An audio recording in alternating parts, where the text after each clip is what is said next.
नमस्कार। फिर शुक्रवार की शाम और फिर हम लोग हाज़िर हैं अपने एक नए बहुत प्यारे मेहमान के साथ।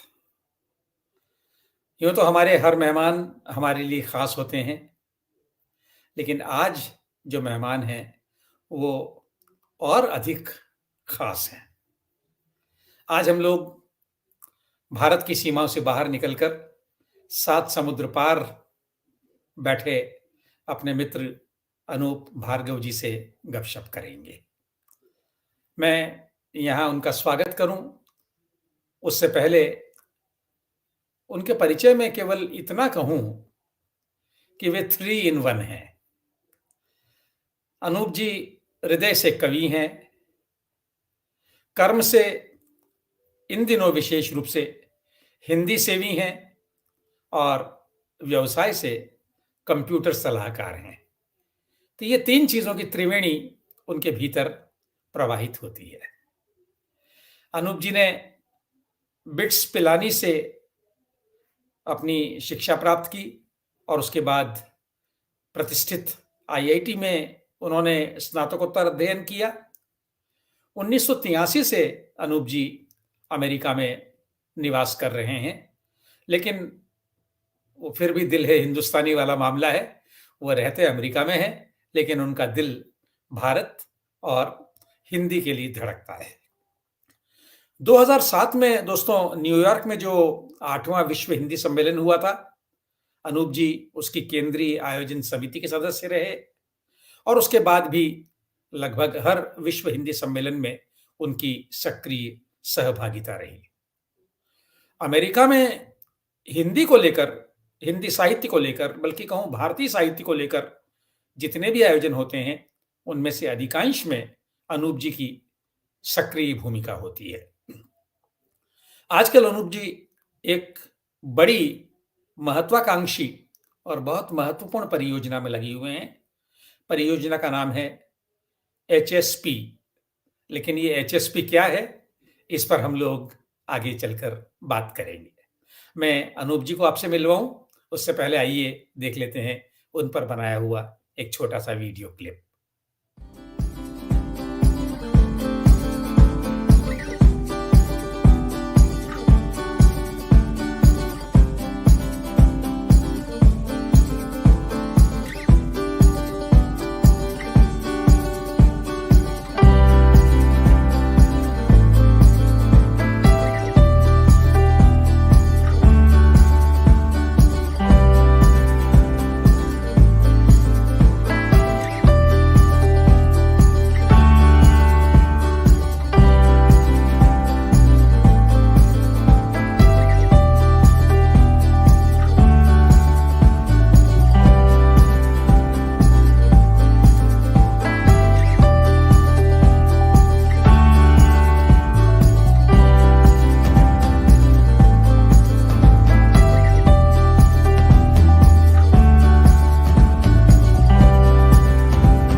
अनूप जी नमस्कार और आपका बहुत-बहुत स्वागत हमारे इस कार्यक्रम डियर साहित्यकार में।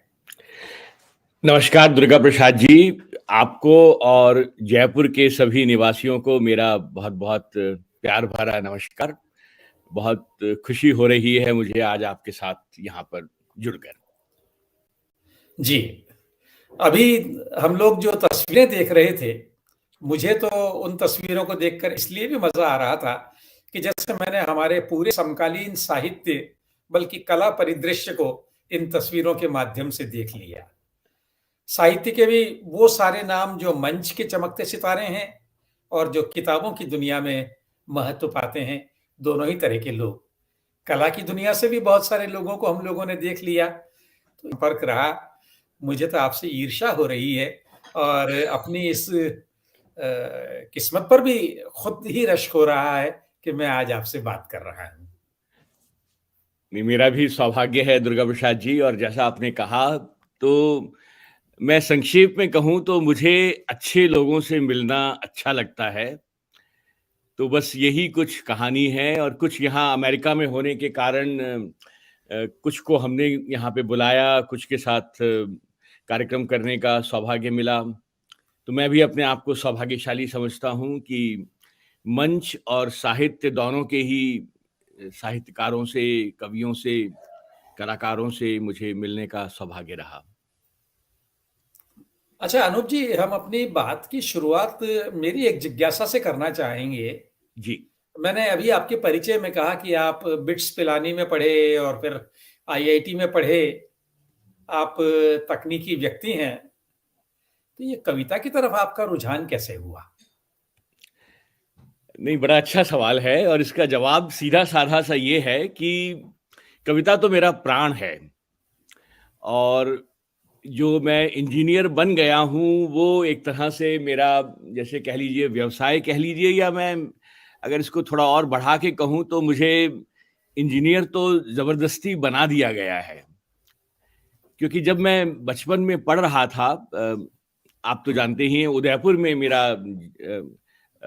स्कूलिंग जो मेरी थी उदयपुर में हुई। जी, जी, तो विद्या वहाँ भवन पर में। मेरी इच्छा यही थी कि मेरी इच्छा कभी थी नहीं कि मैं इंजीनियर बनूँ। और जब 9वीं कक्षा में जब हमें विषय चुनने को कहा जाता है, तो सबसे पहले जब मैंने विषय चुना, और मैंने घरवालों को बिना बताए ही मैंने आर्ट्स की जो क्लास होती है उसमें जाकर बैठना शुरू कर दिया था मैंने। क्योंकि वही मैं करना चाहता था, हिंदी कविता में, हिंदी साहित्य में मुझे रुचि थी। लेकिन कुछ उस समय माहौल ऐसा था कि अम, जब घरवालों को पता लगा कि मैं ये करने जा रहा हूँ, तो मुझे बस 2 विकल्प दिए गए कि या तो आप, पढ़ाई में मैं अच्छा था उस समय, तो कुछ मेरे अध्यापकों का भी रहा कि तुम पढ़ाई में अच्छे हो, तो क्यों आर्ट्स लेना चाहते हो? तो उस समय ये कुछ बना हुआ था कि अगर आप पढ़ाई में अच्छे हैं, तो या तो आपको डॉक्टर बनना है या इंजीनियर बनना है। और डॉक्टर बनना उस समय मुझे ठीक नहीं लगा, क्योंकि बड़ी बचकानी सी बात है, लेकिन मुझे बताया गया है कि उसमें मेंढक काटने पड़ते हैं डॉक्टर बनने के लिए। तो मैंने कहा कि नहीं, ये तो मुझसे नहीं होगा। तो फिर इंजीनियरिंग ही विकल्प बचा था, और पढ़ाई में मैं ठीक था, तो पिलानी में वहाँ पे मेरा एडमिशन हो गया। फिर मुझे लगा कि ये इंजीनियर बन तो गए हैं, लेकिन ये मुझे करना नहीं है किसी तरह। तो फिर एक दूसरा रास्ता निकाला वहाँ से, इंजीनियरिंग से निकलने का। गणित मेरी अच्छी हुआ करती थी, कंप्यूटर साइंस में मुझे रुचि थी। तो फिर मेरा आईआईटी दिल्ली में दाखिला हो गया कंप्यूटर साइंस में। मैंने वहाँ से मास्टर्स किया, और उसके बाद बस यही ज़िंदगी चल रही है, लेकिन कविता अभी भी मेरा जो पहला प्यार है, वो कविता ही है। इसी सवाल को मैं थोड़ा-सा और आगे बढ़ा लूँ। आपकी रुचि केवल कविता में है या गद्य में भी आपकी रुचि है? हाँ, तो ये भी अच्छा सवाल है, और उसका उत्तर ये है कि मेरी कविता मूलतः कविता में ही है। और इसका मैं एक आपको बड़ा कारण बताता हूँ कि जी। मेरी एक कमज़ोरी है एक्चुअली, कि मेरा जो अटेंशन स्पैन है, वो बहुत ज़्यादा नहीं हो सकता। तो मेरी जो भी रचना प्रक्रिया है, वो मिनटों में होती है। तो कविता तो आसान है, मैं कविताएँ भी बहुत बहुत छोटी-छोटी सी लिखता हूँ, बहुत छोटी-छोटी सी कविताएँ। और ये शायद आप इसको कह लीजिए कि मेरा इंजीनियरिंग बैकग्राउंड रहा, जहाँ पर कि हर बात संक्षेप में कहना सिखाया जाता है। तो आइंस्टाइन का जैसे जो एक सिद्धांत है, E is equal to mc square, C square. है ना? तो वो मेरा एक मूल मंत्र रहा कि इतने कम शब्दों में इतनी बड़ी बात कह दी उन्होंने। जी। तो कविता में तो ये संभव है, गद्य के लिए थोड़ा-सा प्लानिंग करनी पड़ती है ना? थोड़ा-सा सोचना पड़ता है, हुँ। वो मुझसे होता नहीं है। तो कविता में ही मूलतः रुचि है, लेकिन मैं गद्य पढ़ता ज़रूर हूँ, पढ़ना मुझे अच्छा लगता है। तो जब आपने ये संक्षिप्त कविताओं की बात की है, तो इस बात को उदाहरण के साथ कहा जाना चाहिए। चलिए मैं आपको एक कविता देता जी, हूँ। जी। अम, स्वागत। हाँ, एक मेरा शेर देखिए इरशाद। कि कल रात एक अनहोनी बात हो गई। हुँ। कल रात एक अनहोनी बात हो गई, मैं तो जागता रहा, खुद रात सो गई। क्या बात है! वाह! वाह! और एक देखिए इसी में 4 ये 16 शब्दों की कविता है एक्चुअली। आप देखिए इसमें अच्छा। लोग 16 पेज पेज पृष्ठों की लिखते हैं, 16 पंक्तियों की हुँ। लिखते हैं। मैंने 16 शब्दों में अपनी बात कहने की कोशिश की जी, है। जी। तो देखिएगा शब्द गिनिएगा, पूरे 16 शब्द हैं इसमें। अच्छा। तो मैंने कहा कि जज़्बातों की उठती आँधी, जज़्बातों की उठती आँधी। जज़्बातों की उठती आँधी, हम किसको दोषी ठहराते हुँ। और लम्हे भर का कर्ज लिया था, सदियां बीत गईं लौटाते। वाह! वाह! क्या बात है! वाह! तो चलिए। अब देखिए हमारे साथ बहुत सारे लोग अब धीरे-धीरे जुड़ रहे हैं। मैथिलिनी जी हमारे साथ हैं। उनका अनुरोध है कि एक और कविता सुनाइए। मैं अगर चलिए, नाम गलत ले रहा हूँ तो मुझे माफ़ चलिए, करें। चलिए। नहीं, मैं एक और कविता सुनाता हूँ आपको। जी, तो ये चलिए ये एक कविता का जी। शीर्षक ही है कविता बनी, है ना? कविता बनी। जी। कविता बनी। तो इसमें मैंने अलग-अलग चित्र खींचे हैं कि कविता का जन्म किन परिस्थितियों में होता है ना? तो देखिएगा अलग-अलग चित्र हैं, बहुत छोटे-छोटे से चित्र हैं इसमें भी, है ना? तो देखिए पहला चित्र है कि टूटते मूल्यों और विश्वासों की श्रृंखला में हुँ, जब खुद की खुद से न बनी, हुँ। कविता बनी। वाह! वाह!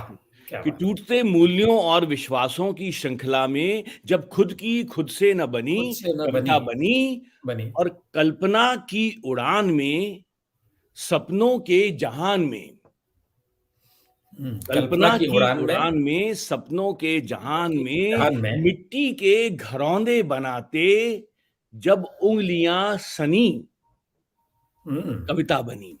क्या बात है! वाह! कविता बनी। और तीसरा चित्र देखिए कि फूलों से गंध चुरा, तितली से रंग,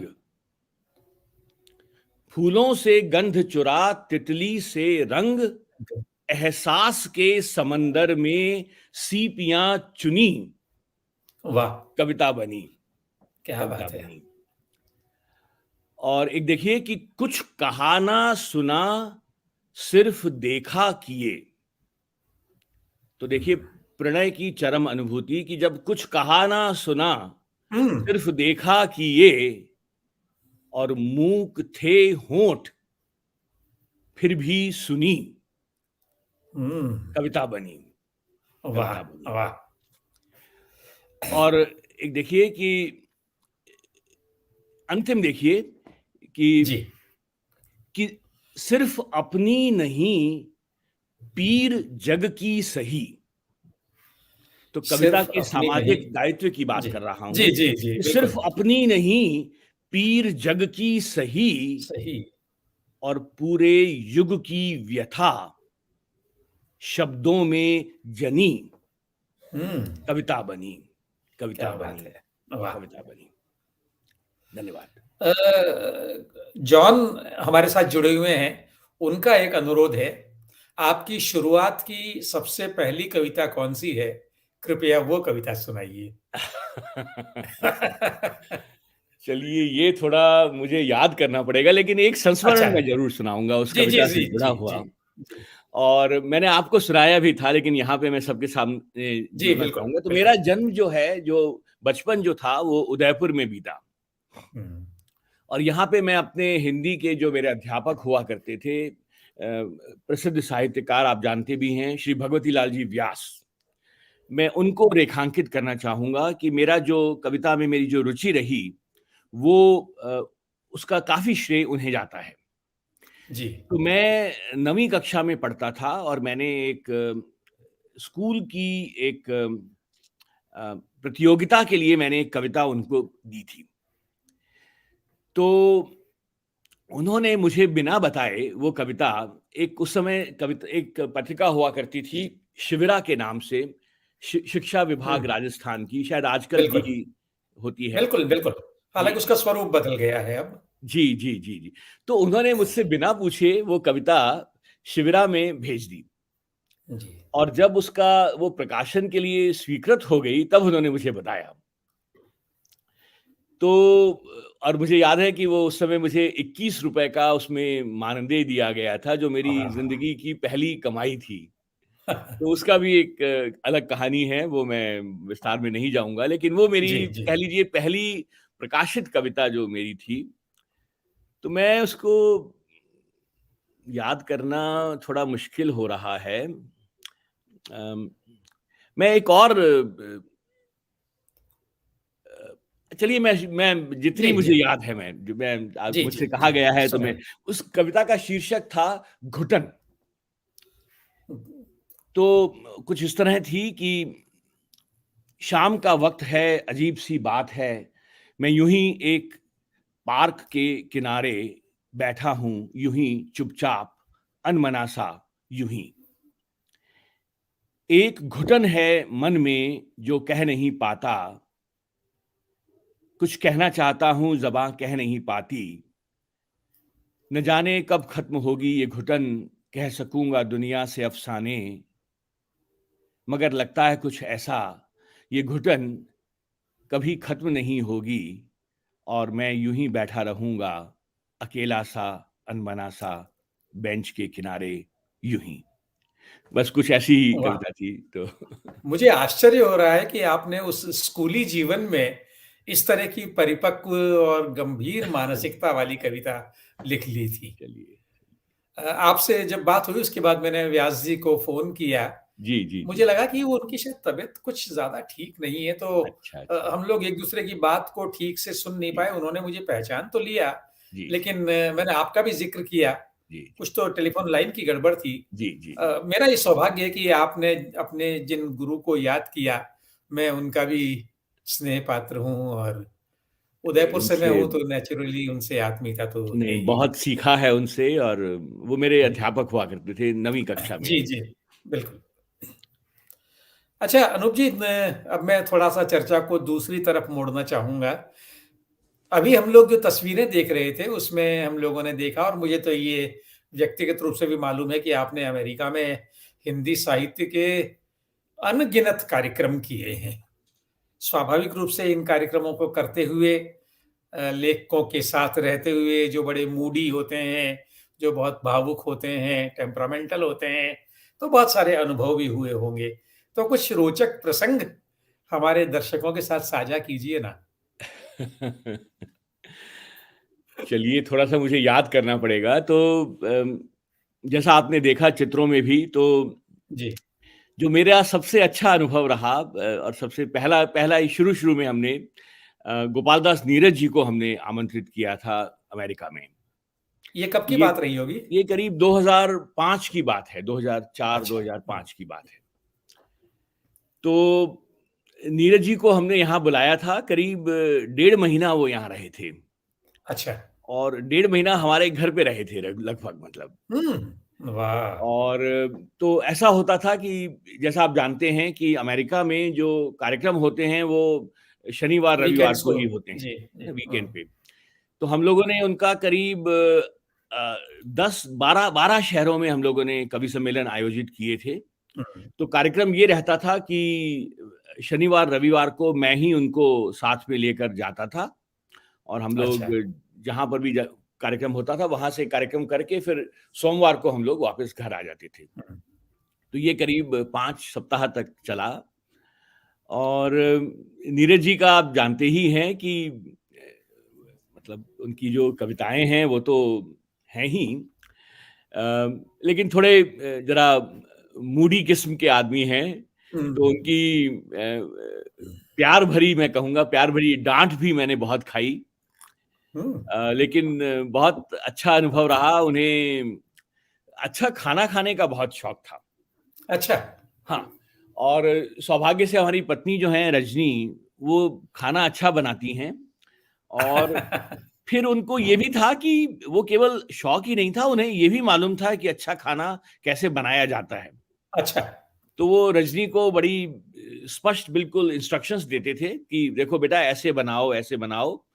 और जब हुँ, रजनी उनकी इंस्ट्रक्शंस को फॉलो करते हुए जब खाना बनाती थी, तो बहुत-बहुत खुश होते थे और वो ज़मीन में बैठ के खाना खाते थे बिल्कुल। हुँ, और नहीं, बहुत उनके रोचक अनुभव रहे। उनको जैसे मैंने कहा कि उनसे डाँट बहुत खाई मैंने। तो कभी जैसे मेरी आदत थी कि खाना खाते समय कोई फ़ोन आ गया, तो फ़ोन को मैं मना नहीं करता था, फ़ोन उठा लेता था। तो फिर उनकी ज़रा डाँट पड़नी शुरू हुई कि ये क्या बदतमीज़ी है, खाना खा रहे हो तो खाना ही खाओ। कभी हम लोग जब जाया करते थे, मैं उनको लेकर जाता था, तो मैं ठीक से उस समय जीपीएस नहीं हुआ करते थे, तो रास्ता वग़ैरह जो हुँ, था वो थोड़ा सोचना पड़ता था, याद करना पड़ता था। तो कई बार मैं भूल जाता था रास्ता। जी। तो नीरज जी को ज़रा ये अच्छा नहीं लगता था, वो मेरे को ज़रा डाँट के बोलते कि तुम घर से रास्ता ठीक से देख कर नहीं चलते हो।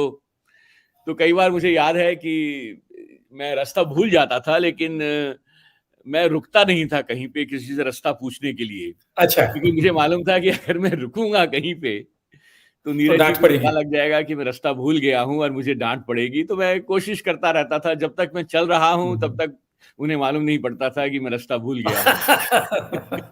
तो इस तरह के कुछ हुए।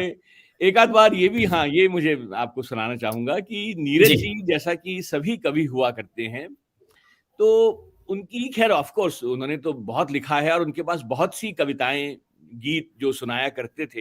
हुँ। लेकिन फिर भी मैंने उन्हें करीब 10-12 कवि सम्मेलनों में सुना, लगभग गीत वही हुआ करते थे, मतलब थोड़े बहुत बदल जी, जाते जी, थे, जी। लेकिन हाँ। अक्सर वही सुनाया करते थे। लेकिन जब मैं उनको ड्राइव कर रहा होता था, तब उनका मन होता था कि वो कुछ ऐसे गीत सुनाएँ जो मंच पे नहीं सुनाया करते हैं। तो उस समय उनके कुछ गीत ऐसे सुनने को मिले, जो उन्होंने कभी भी मंच पे नहीं सुनाए होंगे। तो वो ज़रा टेस्ट किया करते थे मुझ पे कि वो कैसे अच्छा, लग अच्छा। रहे हैं मुझे। तो कई बार ऐसा होता था कि जैसे मंज़िल आ गई है, लेकिन नीरज हुँ। जी का गीत चल रहा है। तो मैं कई बार ऐसा करता था कि वो मैं रुकता नहीं था, क्योंकि मुझे मालूम था कि अगर मैं रुकूँगा तो उनका गीत रुक जाएगा। तो हुँ, मैं हुँ, हुँ। ज़बरदस्ती गाड़ी को चलाता रहता था, जिससे कि उनका अच्छा। गीत पूरा हो जाए। तो इस तरह के कई बड़े रोचक संस्मरण हैं। उनका एक मैंने आपको शायद भेजा हो, मेरे पास एक अमूल्य धरोहर की तरह उनके हाथ से लिखा हुआ एक पत्र मेरे पास है, अच्छा, जो उन्होंने जी। अंतिम दिन अपने हाथ से 1 पेज का करीब उन्होंने पत्र लिखा। अच्छा, जी। जी, जी, जी, जी। तो वो एक अमूल्य धरोहर की तरह मेरे हुँ। पास है। तो जी। तो और भी बहुत सारे कवि और शायर आपके अतिथि रहे होंगे? हाँ, मैं अगर आपको नाम गिनाऊँ तो मुझे सौभाग्य रहा है कि हमारे घर पे आदरणीय कुँवर बेचैन जी आए हैं, सोम ठाकुर जी आए हैं, अशोक चक्रधर जी आए हैं, अशोक वाजपेयी जी आए हैं। आपने कहा कि हुँ। साहित्य और मंच दोनों से हाँ, बिल्कुल। वो तो अशोक उनका जी की आना तस्वीर हुआ। देखकर ही मनोहर मुझे इस श्याम बात का जोशी जी ध्यान से आया। मेरा मिलना हुआ है, निर्मल अच्छा, वर्मा अच्छा। जी यहाँ पे आए हाँ। थे, उनसे मिलना हुआ। फिर अम, लोकप्रिय कवियों में सुरेंद्र शर्मा जी आ चुके हैं। अ, तो कवियों में बहुत सभी से रहा, और कलाकारों में जगजीत सिंह से हमारे यहाँ तो नहीं आए, लेकिन उनसे मेरे मिलना हुआ। हुँ। गुलज़ार साहब आ चुके हैं यहाँ पर। तो अच्छा अनूप जी, हाँ, एक सवाल मैं झिझकते हुए करूँ, जी, इसको जी। अन्यथा न लें और इसको नकारात्मक भी न समझें। जी, इतने जी। सारे लेखकों, कवियों, शायरों में सबसे मुश्किल व्यक्ति कौन लगे आपको?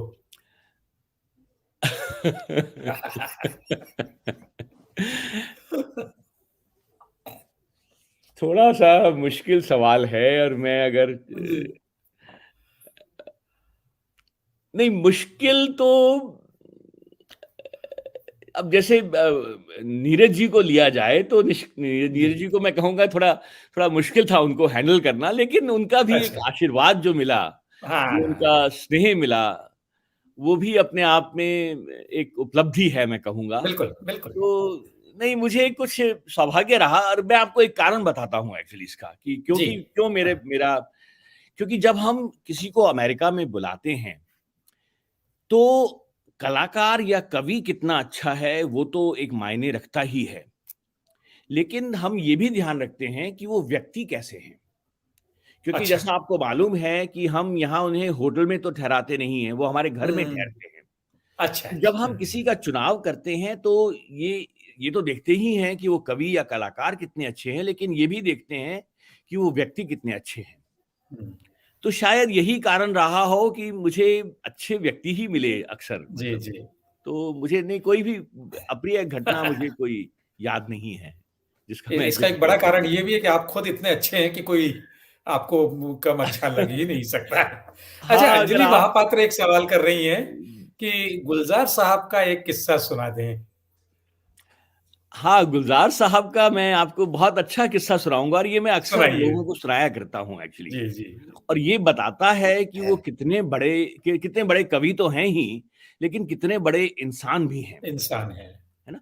तो ये बहुत छोटी-सी घटना है। जी। गुलज़ार साहब यहाँ करीब 2007 में आए थे, 2007 या 2008 में, हुँ, जब भारतीय विद्या भवन ने अपनी रजत जयंती मनाई थी। अच्छा। हुँ, तो उसमें उन्होंने गुलज़ार साहब को बुलाया था और जगजीत सिंह भी उसी समय आए थे। अच्छा। गुलज़ार साहब के साथ में कन्हैयालाल नंदन जी आए थे, हुँ, गोपीचंद नारंग आए थे, विश्वनाथ सचदेव आए थे और आपके जोधपुर से शीनकाफ निज़ाम निज़ाम साहब आए साहब। थे, हाँ, निज़ाम साहब आए जी। थे। तो मुझे भी उस कवि सम्मेलन मुशायरे में पढ़ने का मौका मिला। जी। तो गुलज़ार साहब और हम एक ही होटल में ठहरे हुए थे न्यूयॉर्क में और हम लोग वहाँ पे लॉबी में बैठे हुए थे, होटल की लॉबी में। तो वहाँ पे गुलज़ार साहब थे, गोपीचंद नारंग जी थे, डॉक्टर जयरामन जो कि भारतीय विद्या भवन के हुँ, निदेशक थे, हुँ। वो थे। तो हमारी ऐसे ही बातचीत चल रही थी और हमारी पत्नी रजनी कहीं बाहर गई हुई थी और वो आईं, तो उन्होंने हमें वहीं लॉबी में देखा, तो उन्होंने आकर हमसे बात करना शुरू कर दिया। हुँ, तो वो थोड़ा जल्दी में थीं, तो हम लोग बैठे हुए थे और रजनी खड़ी हुई थी वहाँ पर। तो गुलज़ार साहब ने करीब 2 मिनट तो बात सुनी, बात जवाब दिया। फिर बड़े विनम्रता से उन्होंने कहा कि, "आप बैठिए।" तो रजनी ने भी बड़े विनम्रता से उनको कहा, वो थोड़ी जल्दी में थी, उन्हें जाके तैयार हुँ, होना था कार्यक्रम के लिए, तो उन्होंने कहा कि, "नहीं, मैं ठीक हूँ, मुझे जाना है कुछ।" लेकिन उन्होंने अपनी बात को उन्होंने जारी रखा। जी। तो गुलज़ार साहब ने 2 मिनट फिर और इंतज़ार किया और बड़ी विनम्रता से और बड़े सहजता से हुँ, उन्होंने इतनी बड़ी बात कही कि मुझे अभी तक याद है। उन्होंने कहा कि देखिए, अगर आप नहीं बैठेंगी, तो हम सबको खड़ा होना पड़ेगा। वाह! क्या बात है। अब ये देखिए उन्होंने मतलब कोई ऐसा नहीं कि कोई एज़ ए हुँ, स्टेटमेंट बना देना हो इसलिए कह हुँ, रहे हो, हुँ, बड़ी हुँ। सहजता से उन्होंने ये बात भीतर से कही। निकली हुई बात। और ये बात हमें किसी को नहीं सूझी, सिर्फ़ उन्हें ही सूझी। हुँ, है ना? तो ये बहुत छोटी-सी बात है लेकिन उनका बड़ापन दिखाती है कि वो जी, कितनी जी। उनकी एक उन्हें ठीक सहज नहीं लगा कि एक स्त्री, एक नारी खड़ी है और वो बैठकर बात कर रही है, बैठे हैं। जी, जी। बैठे। तो ये गुलज़ार साहब का बड़प्पन है। मुझे लगता है अनूप जी कि एक पूरा सत्र तो आपसे इन अनुभवों को लेकर ही होना चाहिए। इतनी सारी चीज़ें जानने, सीखने और खुद को समृद्ध करने वाली आपके पास हैं। लेकिन मुझे तो इस बात को थोड़ा-सा आगे बढ़ाना है।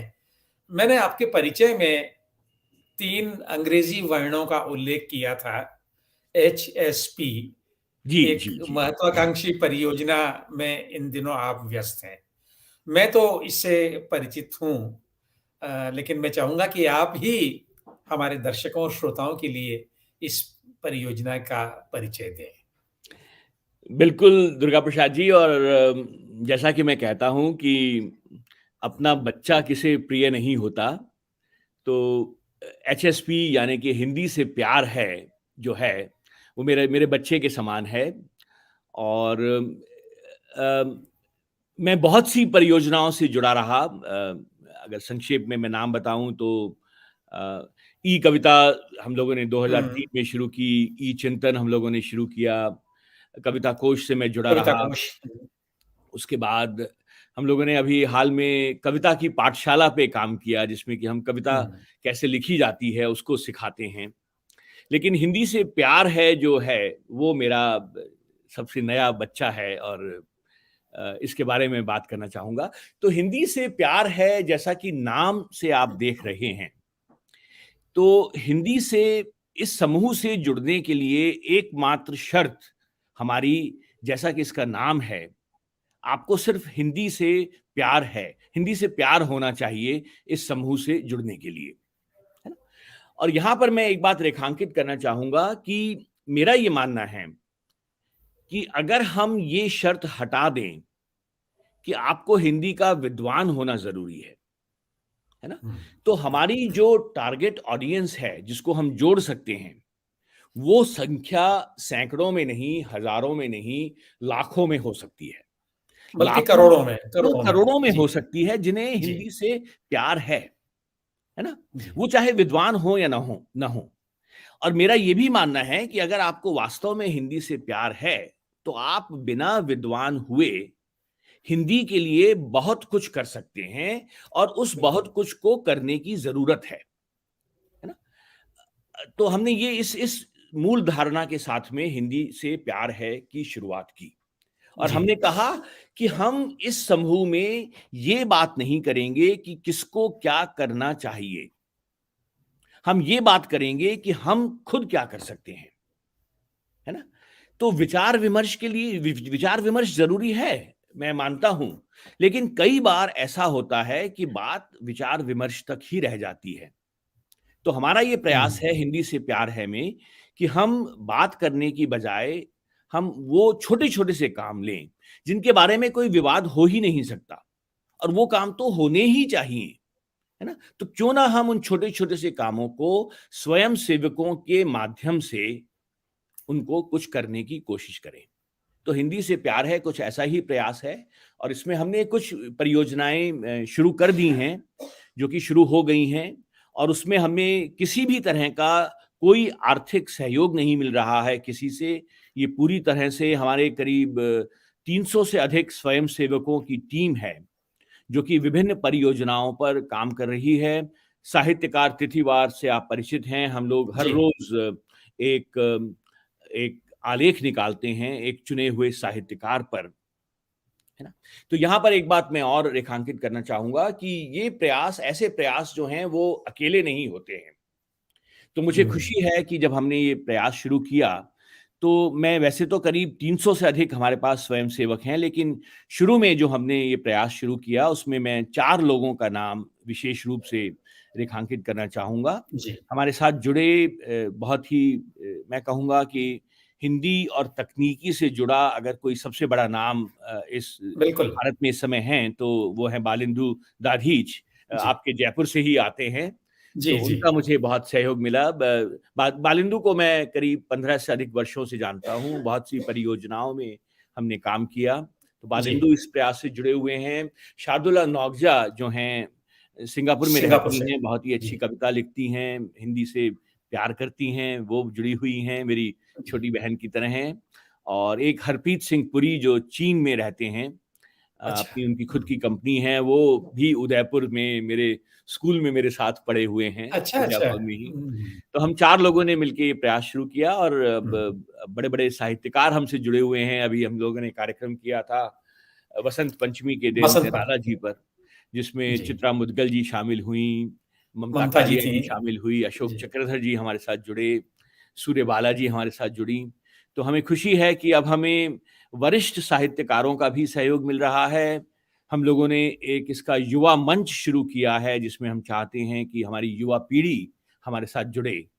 तो हम लोग कुछ विश्वविद्यालय के जो प्रोफ़ेसर लोग हैं, वो हमारे साथ जुड़े हुए हैं और उनके माध्यम से हम कॉलेजेस तक जा रहे हैं और वहाँ से हम युवा पीढ़ी को हम अपनी तरफ आकर्षित करना चाहते हैं, क्योंकि युवा पीढ़ी के पास ऊर्जा है, उनके पास विचार जी। हैं, वो तकनीकी से जुड़े हुए हैं, तो हमें उनकी भी ज़रूरत है और हम चाहते हैं कि हम अधिकांश लोग हमसे जुड़ें और हमें लिखें।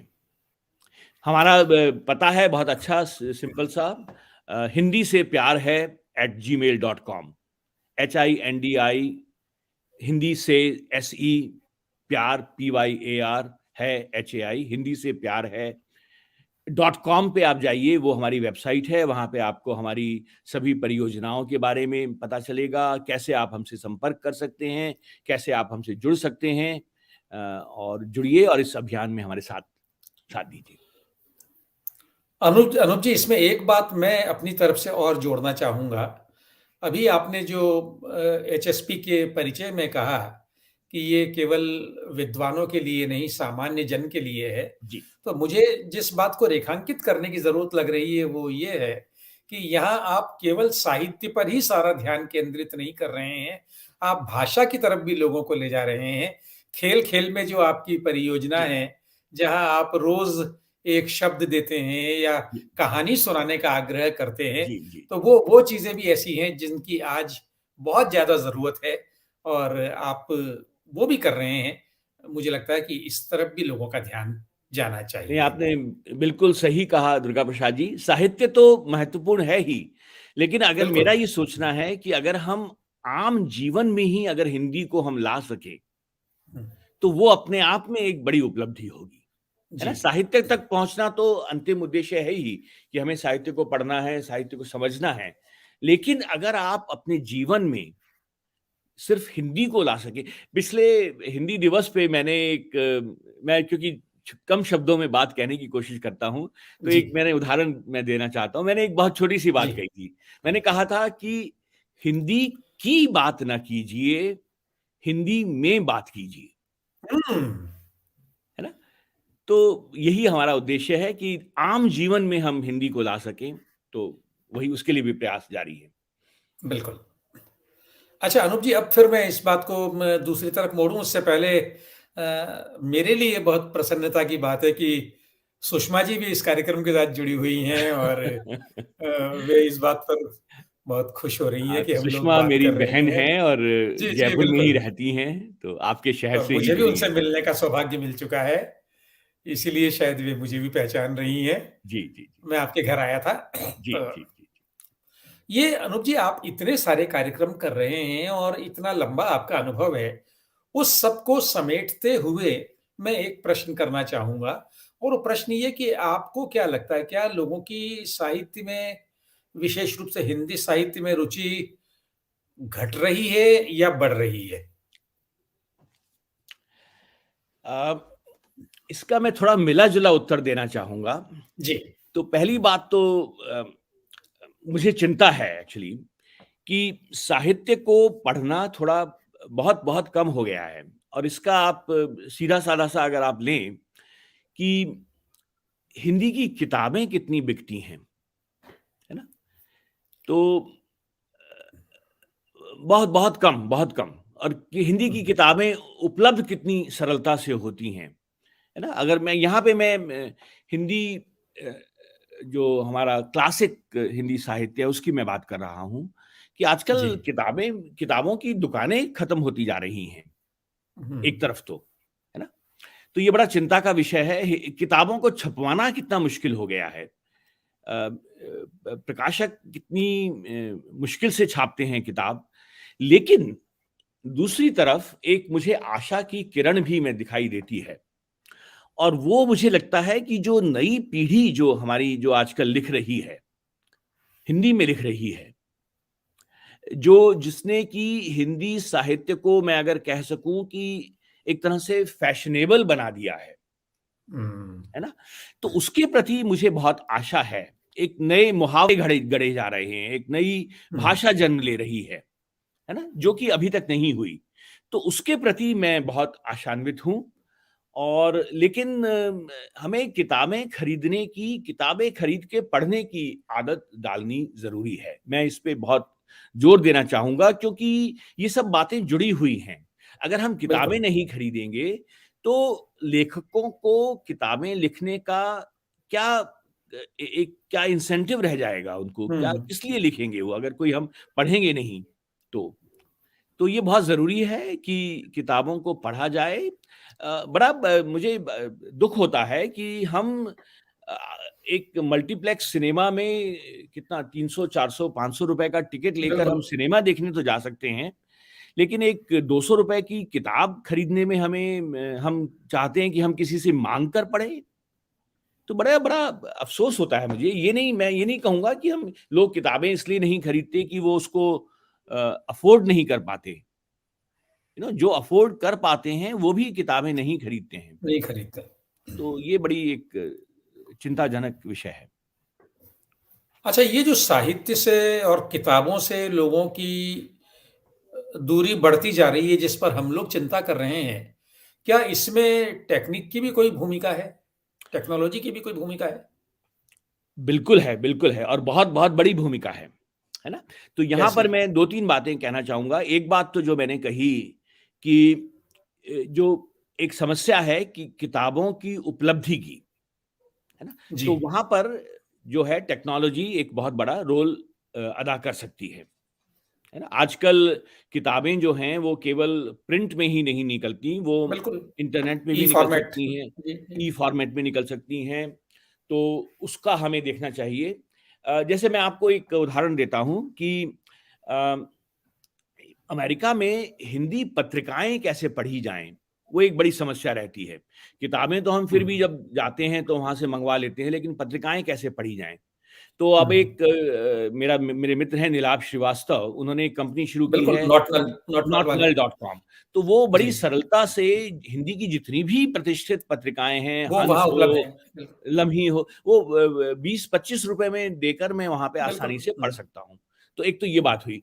दूसरी बात हमें देखना है कि ऑडियो बुक्स का कि क्यों ना उसको हम आगे बढ़ाया जाए, है ना? हुँ, आजकल लोगों के पास पढ़ने के लिए समय नहीं है, लेकिन सुनने के लिए समय है। सुनने के लिए। क्योंकि मैं कई बार अक्सर जब लंबी ड्राइव पे जा रहा होता हूँ, तो मैं चाहता हूँ कि एक मुझे अच्छी किताब सुनने को मिले। तो हमें ऑडियो फ़ॉर्मेट में भी एक हो सकता है और इंटरनेट पे तो आप देख ही रहे हैं, गद्य कोश है, कविता कोश है, कविता कोश है। बहुत हुँ। सी अच्छी वेबसाइट्स हैं, जहाँ पर बहुत कुछ पढ़ा जा सकता है। तो इस सब में टेक्नोलॉजी की बहुत बड़ी भूमिका हो सकती है। ऑडियो बुक्स भी अब हिंदी में काफ़ी आने लगी है और उसका चलन जी, भी बड़ी जी, तेज़ी से बढ़ रहा है। जी, जी। ऑडियो आपसे बुक्स के बारे में मैं एक बात और कहना जी, चाहूँगा, ये जो है, ये मैंने किसी को बताया कि ऑडियो बुक्स के माध्यम से हम जो हिंदी नहीं पढ़ सकते हैं, जो पढ़ नहीं सकते हैं, बिल्कुल, बिल्कुल, लिपि लेकिन की समझ जिनको दिक्कत सकते है। हैं। हुँ, ऐसी बहुत से यहाँ पे मुझे जैसे पाकिस्तानी मित्र मिलते हैं, जो कि हिंदी पढ़ नहीं सकते हैं क्योंकि लिपि अलग है, लेकिन वो हिंदी को सुन सकते हैं और समझ सकते हैं। तो ये जो ऑडियो बुक्स हैं, वो उस दिशा में भी एक अच्छा प्रयास हो बिल्कुल। सकती हैं, लिपि की बाधा को भी वो दूर करती हैं लिपि की बाधा और को हम दूर लोगों करती के हैं। साथ भी ये हुआ है, उर्दू हम लोग लिपि में नहीं पढ़ सकते हैं, लेकिन उनको सुनकर शायरों को हम लोगों ने आनंद लिया है। जी। बिल्कुल। तो मैं अ, कहूँगा कि किसी हिंदी की किताब को रोमन में लिखने की बजाय मैं रोमन में पढ़ना मुझे बहुत बहुत बहुत असहज करता है वो। लगता है। जी, लेकिन उसी रोमन को अगर ऑडियो में उपलब्ध करा दें, ऑडियो में। है ना? तो वो आपने लिपि का जो सीमा है वो आपने लाँघ ली है। बिल्कुल, बिल्कुल। तो अनूप जी, अब मैं क्या फिर आपसे कुछ कविताओं का अनुरोध कर सकता हूँ? हाँ, कविताएँ तो मेरा अ, बिल्कुल है।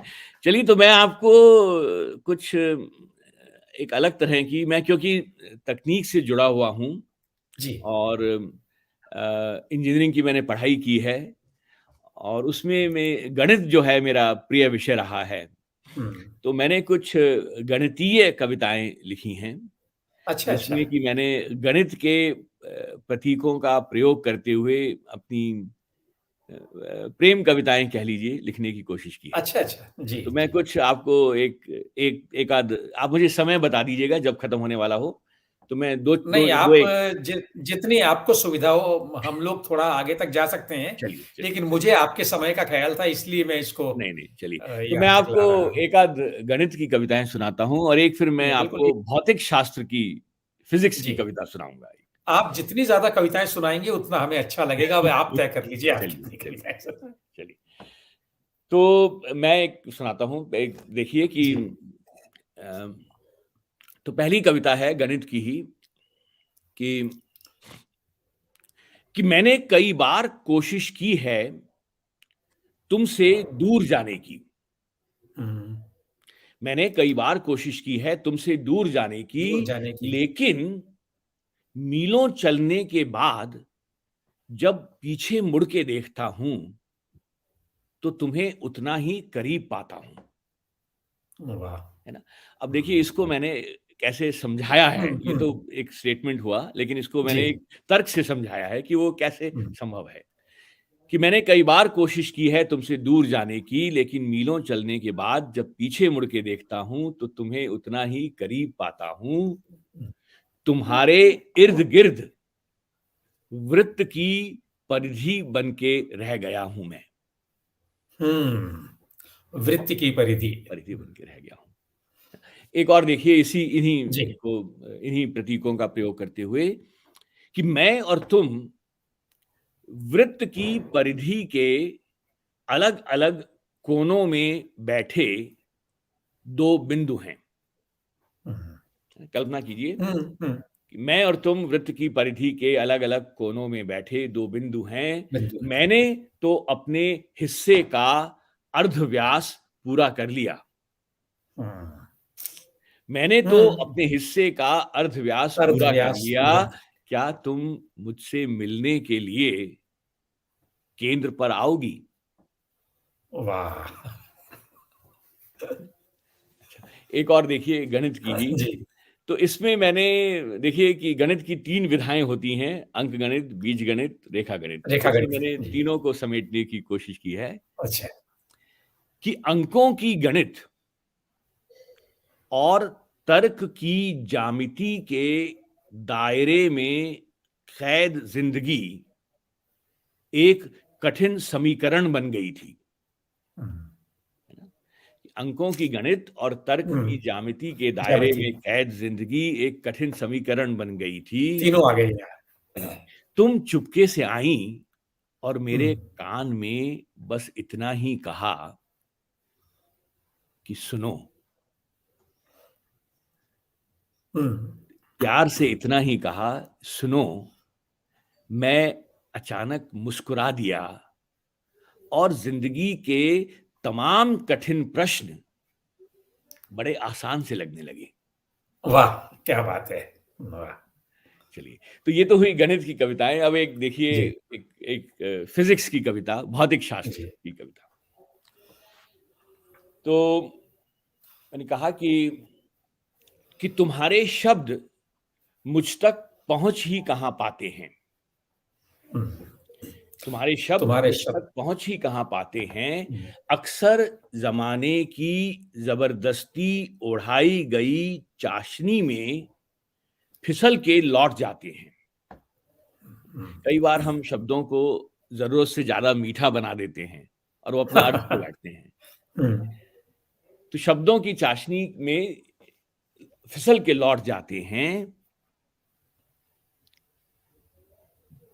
तुम्हारे होठों के गोल होने से शुरू होकर शब्दों के मेरे कान तक पहुंचने का समय हुँ, एक युग के समान लगता है। हुँ। हम जब भी कोई बात कहते हैं तो सबसे पहले हाँ, होठ गोल होते हैं। बिल्कुल, बिल्कुल। तुम्हारे होठों के गोल होने से शुरू हुँ, होकर हुँ। शब्दों के मेरे कान तक पहुंचने का समय एक युग के समान लगता है। किताबों में पढ़ा था प्रकाश की गति ध्वनि से तेज हुआ करती है तेज़ होती। ना? कि वो कहते हैं ना कि light hmm, travels faster than the sound. The sound. तो किताबों में, बचपन में किताबों में पढ़ा था प्रकाश की गति ध्वनि से तेज हुआ करती है। शायद इसीलिए तुम्हारे आंखों से कहे बोल तुम्हारे शब्दों से पहले वाह! क्या मेरी बात है। आंख की कोर तक पहुंच के ठहर वाह! जाते हैं। अरे वाह! तुम्हारे शब्द मुझ तक पहुंच ही कहाँ पाते हैं। क्या बात है। वाह! तुम्हारे शब्द मुझ तक पहुंच ही कहाँ पाते हैं। बहुत बढ़िया, बहुत बढ़िया। धन्यवाद। अच्छा, प्रतीक पटेल एक अनुरोध कर रहे हैं, अगर जी, आप पूरा कर सकें। जी, जी। अपने जीवन की सबसे महत्वपूर्ण कविता जो हमेशा आपको प्रेरित करती है, ऐसी कौन-सी कविता है? और आपको अच्छा, छूट है कि आप अपनी कविता या किसी और की कविता जो भी आप जी, जी, जी, जी। लेना चाहें वो ले सकते हैं। अच्छा, नहीं मैं आपको अम, हम्म। चलिए, मैं आपको एक्चुअली मुझे बहुत सी अच्छी कविताएं लोगों की पसंद हैं, लेकिन जी। थोड़ी समस्या ये है कि वो याद नहीं रहती हैं, तो मैं वो हुँ। सुना नहीं पाऊंगा। नहीं, आप लेकिन उसका बहुत सी वैसे तो मैं उल्लेख भी अपनी करते हैं तब कुछ भी जी, अपनी सुनाएँ? जी। तो मैं कुछ, हाँ, मैं दो कविताएं आपको सुनाना चाहूंगा जी, एक्चुअली। जी। एक जो जिसमें मैं बहुत मन से लिखी मैंने कविता है दोनों, और हुँ, मुझे हुँ। प्रिय हैं। तो पहली कविता देखिए कि थोड़ा सा मुझे याद करना पड़ेगा जी। कि हाँ, कि मैं हर रोज बचपन से पलित विश्वासों को क्षण भर में कांच के गिलास की तरह टूटकर बिखरते देखता हूं। हुँ। है ना, जो बचपन से हमें सिखाया हुँ, जाता हुँ, है वो हुँ, हुँ। बहुत कई बार जो टूटते सिखाते रहे हैं हैं। वही हुँ, तोड़कर भी दिखाते हैं। हुँ। तो मैं बचपन से पलित विश्वासों को क्षण भर में कांच के गिलास की तरह टूटकर बिखरते देखता हूं। सुना है जीने के लिए कुछ मूल्यों और विश्वासों का होना जरूरी है, हुँ। इसलिए मैं एक बार फिर से लग जाता हूं नए मूल्यों और विश्वासों को जन्म देने में, ये जानते हुए भी कि इन्हें कल फिर टूटना है। क्या बात है! वाह! ये सब तब तक तो ठीक है जब तक मेरा स्वयं अपने आप में विश्वास कायम है। हुँ। ये सब तब तक तो ठीक है जब तक मेरा स्वयं अपने आप में विश्वास कायम है, कायम है। लेकिन डरता हूं उस दिन की कल्पना मात्र से जब टूटते मूल्यों और विश्वासों की श्रृंखला में मैं एक दिन अपने आप में विश्वास खो बैठूंगा। हुँ। मैं अपने आप में विश्वास खो बैठूंगा। विश्वास खो बैठे। तो ये एक कविता मुझे अच्छी लगी थी जब मैंने लिखी थी, और मैंने मन से लिखी जी। थी। एक दूसरी कविता में जो मुझे दिन उसका भी अभी तक याद है, ये मैंने लिखी थी मैं जब कॉलेज में पढ़ता था पिलानी में, और ये है 2 अक्टूबर 1977 का दिन था। अच्छा। हुँ। तो अगर आप उस समय का राजनैतिक माहौल अगर याद करें तो अ, 2 राजनैतिक दल हुआ करते थे। बड़ा जनता पार्टी का, उस समय नाम नहीं लेना चाहता, लेकिन हुँ। उस समय उनका चल रहा हुँ। था, और उनके 2 दलों में आपस में बड़ी चल रही थी, और दोनों अपने आप को गांधीवादी सिद्ध करना चाहते थे। तो दोनों सिद्ध करने के लिए 2 अक्टूबर के दिन जाते हैं, महात्मा गांधी की राजघाट पे जाते हैं और समाधि कहते पर। हैं कि हमें उनकी समाधि को धोना है, क्योंकि वो हुँ। अपवित्र हो चुकी है। और दोनों में इस बात पर लड़ाई होती है कि कौन उनकी समाधि को पहले धोएगा। अच्छा। और वहां पर फिर पुलिस आती है, लाठीचार्ज होता है, गोलियां चलती हैं। तो हुँ। अहिंसा के पुजारी की समाधि पर जब वो नंगा खेल खेला गया हिंसा का, तो ये मैंने जैसे मैंने कहा, मैं मेरी उम्र करीब 17 बरस की होगी, 17-18 बरस की, उस समय मैंने ये हुँ। कविता लिखी थी। और उस समय मुझे ये लिखकर बहुत संतोष हुआ था। तो वो मैं आपके सामने सुनाना चाहूंगा। बहुत जी। छोटी कविता है, 8 पंक्तियों की। तो मैंने कहा कि बापू, देखो आज हम तुम्हारी समाधि धोने आए हैं। बापू, हुँ। देखो आज हम तुम्हारी समाधि धोने आए हैं। धोने ये आए। बात अलग है कि साथ में लाठी, पत्थर और आंसू गैस के खिलौने लाए हैं। क्या बात है! लेकिन बापू, सच-सच बताएं, सच-सच बताएं बापू, ये समाधि को धोना-वोना तो बेकार की बात है। ये समाधि को धोना-वोना तो बेकार की बात है। हम तो इस युग के नाथूराम गोडसे हैं, जो वाह! अपना वाह! अधूरा काम करने आए हैं। क्या बात है! शरीर से तो तुम्हें कब का मार चुके, आज तुम्हारी आत्मा तमाम करने आए हैं। शरीर वाह! से तो तुम्हें कब का मार चुके, आज तुम्हारी आत्मा तमाम करने आए हैं। बापू, देखो वाह! आज हम तुम्हारी समाधि धोने आए हैं। तो अनूप जी, इस कविता की बात तो कोई और बात की ही नहीं जा सकती। हाँ, नहीं ये मैंने मैं इसीलिए जी, जी। अंत के लिए मैंने म आपने कहा और मुझे बिल्कुल, याद आई तो जी। मैंने सुनाई। मैं बहुत-बहुत आभारी हूँ कि आपने मेरे अनुरोध को स्वीकार किया और अपने कीमती समय में से ये समय हम लोगों को दिया। मैं अपने सभी श्रोताओं और दर्शकों के प्रति भी आभारी हूँ, जो बड़े मन से हमें देख सुन रहे हैं और अपनी प्रतिक्रियाएँ दे रहे हैं। मैं उनसे इस बात के लिए क्षमा प्रार्थी हूँ कि बहुत सारे अच्छे प्रश्नों को भी मैं नहीं ले पाया, क्योंकि समय की सीमा हमारे सामने थी। लेकिन उम्मीद करते हैं कि हम लोग फिर कभी मिल बैठेंगे और अवश्य, इसी तरह अवश्य। बतियाएँगे। एक बार फिर आपका बहुत-बहुत आभार। धन्यवाद। नहीं, मेरा भी बहुत-बहुत आभार और जैसा मैंने कहा कि जयपुर मेरा भी शहर है, तो अपने घर आकर अच्छा लगा मुझे। आपसे बात करके अच्छा थैंक यू। लगा। जी। धन्यवाद।